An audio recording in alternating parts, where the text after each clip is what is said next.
Big thanks to Squarespace for sponsoring this video. Hey guys, Spirit of the Law here. In this unique unit deep dive, we're going to be looking at the Mapuche's castle unique unit, the Kona.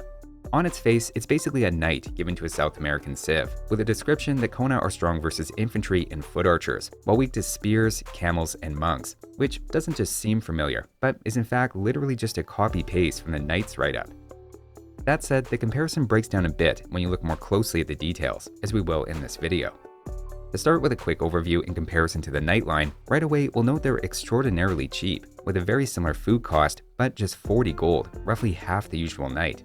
In fact, it's probably reasonable to just call them half the gold cost of a knight, as Mapuche also have a bonus to refund 3 gold for each military unit your Kona and Bolus riders defeat, which, as you can imagine, is extra good against cheap units that they can steamroll, like for example skirmishers.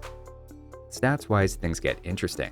In terms of durability, the HP of a Kona is pretty similar to a knight with bloodlines, though notice their very different armor, giving up all melee armor in favor of higher base pierce armor.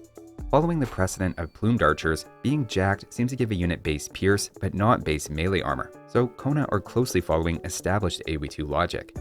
As for damage output, they have one less attack and notably a bit slower 2-second reload time between attacks, compared to the knight's faster 1.8 seconds, so it initially seems like Kona are going to be lighter hitting, though they actually end up pretty similar once you factor in a unique ability we'll talk about in a moment. Another thing about their stats is notice they're faster than knights, here showing knights with husbandry. Another thing is knights don't have any bonus damage, so you might think Kona would be similar, but they're again a little quirky and a twist on knights by having a +5 bonus against gunpowder, joining condottieri and winged hussars as the only 3 units with anti-gunpowder bonuses, maybe for the sake of their campaign missions or historical reasons in mind. The Kona's training time is then just 14 seconds, so a single castle from Mapuche produces Kona at about the rate of 2 stables making knights. Now, I'm sure you've noticed the glaring lack of armor, and that's something we should talk about. Mapuche don't have the ability to make stables, with then their blacksmith lacking the cavalry armor upgrades entirely. That means no armor, no bloodlines, and no husbandry, which might sound bad at first, but in this case is kind of an advantage, as their base stats reflect those upgrades not being available. Their HP and speed end up better than knights with those techs, so Kona have the advantage of being pretty cheap to get going, but then the trade-off of a lower ceiling because of the lack of armor. One other thing you might wonder about is why they seem to attack with 2 different weapons, having a spear and club attack. It turns out that doesn't matter, it's just the spear attack that sync with their damage, and the club is just part of their animation that doesn't actually do anything, despite a unit with 2 different attacks very much feeling like the sort of mechanic the devs would play around with these days. Instead, their unique ability is they do increasing damage to already injured units. Basically, the way it works is against something at full health, they attack with their usual strength. But for every 15% the target's HP is reduced by, you get +1 attack. So if you've knocked over 45% off their HP, you get +3 attack, up to +6 if you've taken them below 10%. It's kind of the opposite of a Coustier charge attack, and admittedly will disproportionately create overkill at the end. For low HP units like crossbows, it very often won't actually change the math of how many hits the unit needs. But against higher HP units, like this knight for instance, it can really add up. In this case, they go from what would have been 18 to just 13 hits, where about a quarter of the damage dealt is from their special ability of adding damage to injury. Suddenly, that comparison where Kona have lower attack and a slower attack rate than knights clearly doesn't tell the whole story. And in fact, in this race between a knight and Kona with the same attack upgrades, they're actually roughly the same, with even maybe a slight edge to the Kona and how quickly they can take down a knight. Keep in mind, the Kona has less melee armor, so they're not equivalent in melee, but damage-wise, they are actually about the same.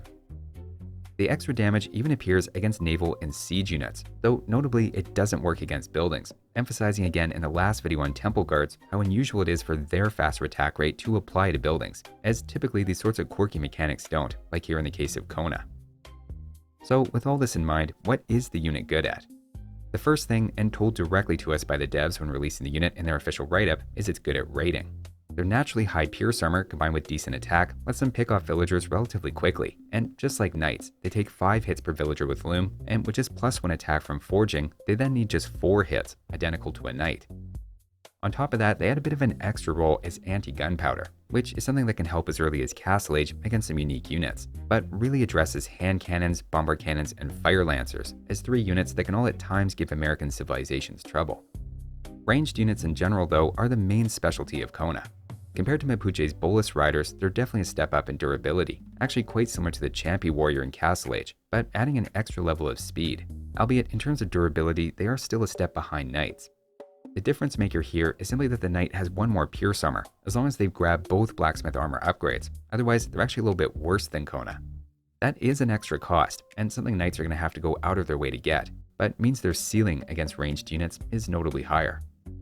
In most cases though, Kona are plenty good against ranged units, especially considering their cheaper cost and the fact they require basically no upgrades to get going. The most notable gap may be against elite skirmishers, where knights take effectively twice as many shots, and this is the main case where missing that 4th pierce armor is obviously holding Kona back. Though by the same token, skirmishers are a great unit for Mapuche to farm for some easy gold. Still, the combination of mobility and decent pierce armor is useful against any archer or even cavalry archer civilization in the mid-game, and their naturally high HP and speed make cavalry archers at least sweat, if not outright countered, especially considering how many upgrades the cavalry archer needs to be effective, while again Kona are already pretty much out of the box. I keep emphasizing that point about having so few upgrades, but it really is one of the Kona's selling features. Of course, they have their drawbacks in melee. If we have them fight against knights head-to-head with equal numbers, the lack of melee armor is the real point of separation, and is pretty impactful with knights winning handily. If we balance by total resources though, the fight is suddenly roughly even, and shows while Kona don't have the pop efficiency in melee that knights have, there's clearly some value there, even before accounting for the 42 gold refunded during this fight from their civ bonus.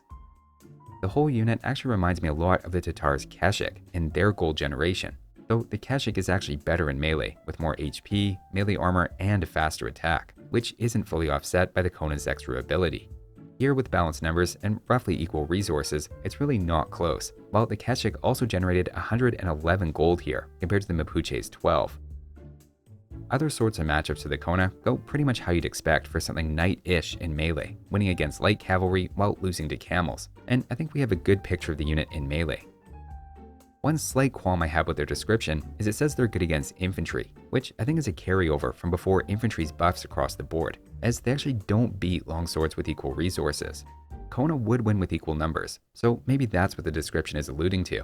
And I will admit Kona are better against pikemen than I was expecting, which is actually a fight that can go either way with balanced numbers. Kona lose more resources in the fight of course, as they are a significantly more expensive unit, but it's more like a 1-for-1 trade than Kona getting totally crushed. So that's Castle Age, and next let's talk about the Imperial Age. Again, their upgrades are fairly light, with the Elite upgrade and Blast Furnace as your only two. Maybe to reflect how few upgrades you have, the Elite version is a little pricey at 1600 resources, affecting the unit in a variety of ways, adding plus 20 HP, plus 2 attack, and plus 2 pierce armor, though notably does nothing for their melee armor. It just feels like a classic doubling down on unit strength kind of upgrade, and I also appreciate the consistency in just having a bunch of 2s. The overall effect is they're maybe a little worse against other Imperial Age units in melee than they were before, but still roughly keep pace with Cavalier.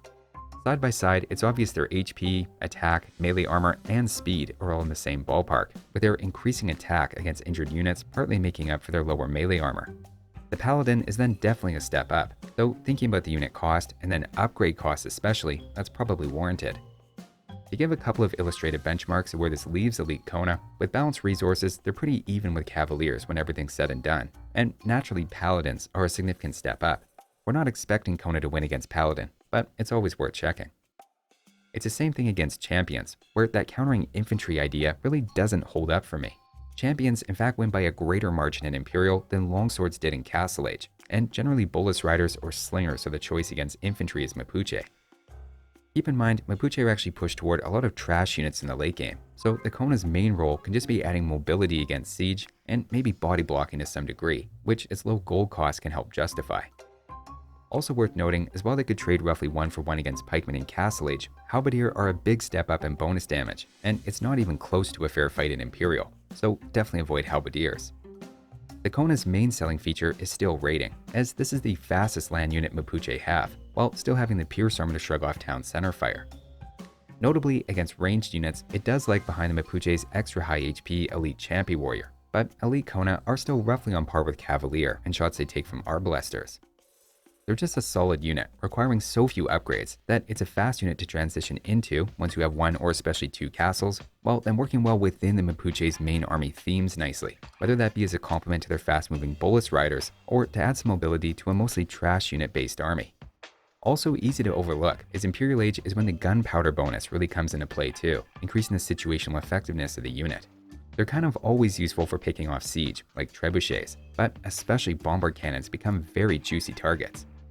Speaking of juicy though, if you're looking for a refreshing drink but are tired of drink powders that can get everywhere, it's time to go back to basics with frozen concentrate from my new online store, Spirit of the Thaw.